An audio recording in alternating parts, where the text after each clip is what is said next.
Hello friends, welcome to Shilpa stitching. दोस्तों, जैसा कि आप सब जानते हैं कि आज का ये वीडियो वुमेंस डे स्पेशल है। तो आज मैं आपको जिसके बारे में बताने वाली हूँ वो एक ऐसी महिला है जिन्होंने अपना सारा जीवन समाज की कुरीतियों के सुधार में लगा दिए और अपना पूरा जीवन इस समाज को दे दिया। हाँ दोस्तों, मैं बात कर रही हूँ सावित्रीबाई ज्योतिराव फुले की, जिन्होंने अपना सारा जीवन समाज सुधार में दे दिया।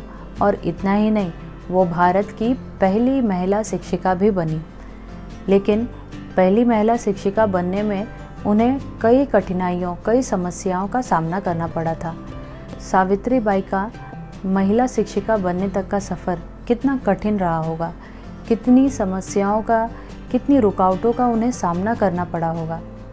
आज के इस वीडियो में हम जानेंगे कि सावित्रीबाई फुले ने किन किन समस्याओं का, किन किन कठिनाइयों का सामना कर कर वो आगे आई और भारत की 18वीं शताब्दी में भारत देश की पहली महिला शिक्षिका बनी। सावित्रीबाई को पढ़ाई लिखाई का बहुत शौक था, लेकिन समाज की कुरीतियों के चलते उनके लिए पढ़ाई करना आसान नहीं था।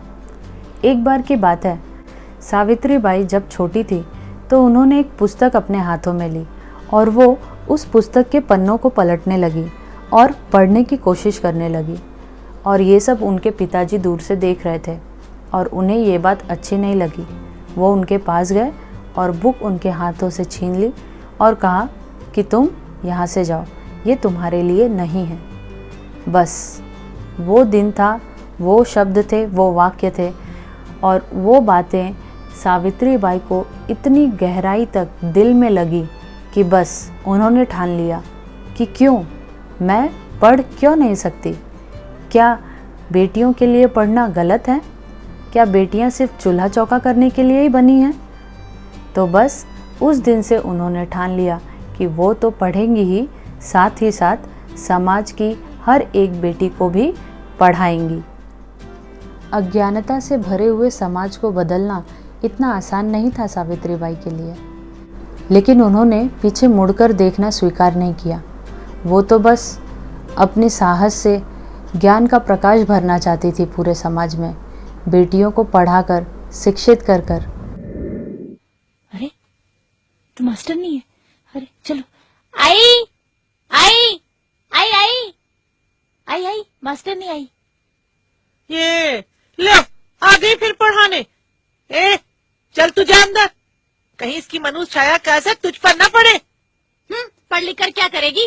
वैसे भी चूल्हा ही तो संभालना है, बच्चे ही तो संभालने, कपड़े ही तो धोने। बड़ी आई स्त्रियों को शिक्षित करने वाली। हाँ?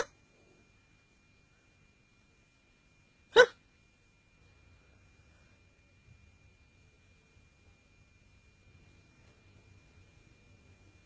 राम राम मास्टरनी बाई।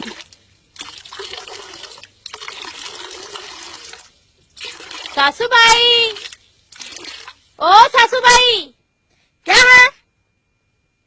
हाँ? राम राम राम राम राम राम राम राम।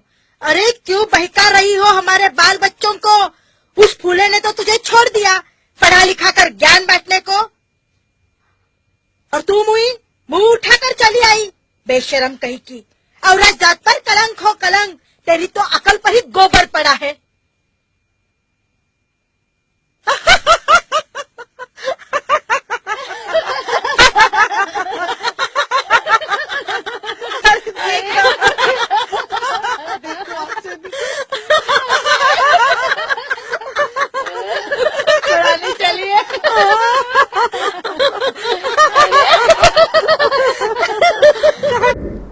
सावित्रीबाई जब पढ़ाने जाती तो रास्ते में लोग उन पर मजाक उड़ाते, हंसते, अपशब्द कहते, गालियां भी देते। इतना ही नहीं, उन पर कीचड़ फेंका जाता, गंदगी फेंकी जाती, गोबर फेंका जाता था। लेकिन इन सब बातों से वो बिल्कुल भी विचलित नहीं हुई और पूरे दृढ़ निश्चय के साथ वो आगे बढ़ती गई। इतना ही नहीं दोस्तों, अब सावित्रीबाई समझ चुकी थी कि ये तो रोज की घटना होनी है, रोज का रूटीन हो गया था उनका। वो अपने साथ थैले में एक एक्स्ट्रा साड़ी रखा करती थी ताकि जो साड़ी रास्ते में गंदी हो जाती थी वो विद्यालय पहुंचकर उसे वो बदल देती थी और फिर बच्चों को पढ़ाना शुरू करती थी। सावित्रीबाई से हमें ये सीखना चाहिए कि रास्ता कितना भी कठिन हो पर हमें विचलित नहीं होना चाहिए। और एक दिन ये भी आता है कि उनकी इस तपस्या, इस त्याग का परिणाम ये होता है कि 3 जनवरी 1848 में अपने पति के साथ मिलकर पुणे में वे महिला विद्यालय की स्थापना करती हैं और उस महिला विद्यालय की खुद स्वयं प्रिंसिपल भी बनती है। प्लेग महामारी में मरीजों की सेवा करने के कारण वो भी प्लेग से संक्रमित हो गई थी, जिसके कारण 10 मार्च 1897 को उनका निधन हो गया था। और आज 10 मार्च 2022 मैं शिल्पा टीचर अपने चैनल शिल्पा स्टिचिंग की तरफ से ये वीडियो सावित्रीबाई ज्योतिराव फुले की पुण्यतिथि पर उन्हें श्रद्धांजलि के रूप में अर्पित करती हूँ। वीडियो पसंद आए तो इसे लाइक कीजिए, शेयर कीजिए, चैनल पर नए हैं तो सब्सक्राइब कीजिए। मिलती हूँ अगले हफ्ते एक और नए वीडियो के साथ। तब तक के लिए जय हिंद। जाओ, जाकर पढ़ो लिखो, बनो आत्मनिर्भर, बनो मेहनती, काम करो और ज्ञान इकट्ठा करो। ज्ञान के बिना सब खो जाता है, ज्ञान के बिना हम जानवर बन जाते हैं। इसलिए खाली न बैठो और जाकर शिक्षा लो। तुम्हारे पास सीखने का सुनहरा मौका है, इसलिए सीखो और जाति के बंधन तोड़ो। सावित्रीबाई फुले।